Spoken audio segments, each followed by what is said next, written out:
Hi friends, இப்போ tea போடுறதுக்கு அடுப்பை பற்ற வச்சு ஒரு பாத்திரம் வச்சுக்கலாம். ஒரு டம்ளர் தண்ணி ஊற்றிக்கிறேன். நான் 5 பேருக்கு டீ போட போகிறேன். ஸோ அதனால் இதில் டீ தூள், இஞ்சி, ஏலக்காய். இஞ்சியை சீவி வச்சுருக்கேன்.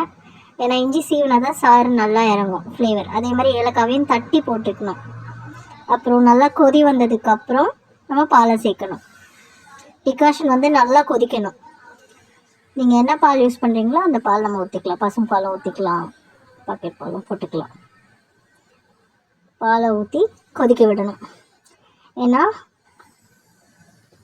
டீ அப்போ தான் கொஞ்சம் நல்லா ஃப்ளேவராக வரும், டிகாஷன் கொதிச்சதுக்கப்புறம் போடும்போது. இப்போ நம்ம கொதிக்கிற வரைக்கும் வெயிட் பண்ணணும். சர்க்கரையை டீ நாங்கள் கொதிக்கும் போதே போட்டுருவோம்.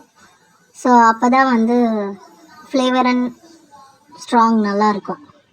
சில பேர் டீயில் இறக்கும்போது போடுவாங்க, நம்ம கொதிக்கும் போதே போட்டுட்டோம்னா நல்லாயிருக்கும். இப்போ டீயை கொதிக்க விடலாம். டீ நல்லா கொதிச்சு வந்துருச்சு. இப்போ டம்ளரில் ஊற்றி குடிக்க வேண்டியதுதான்.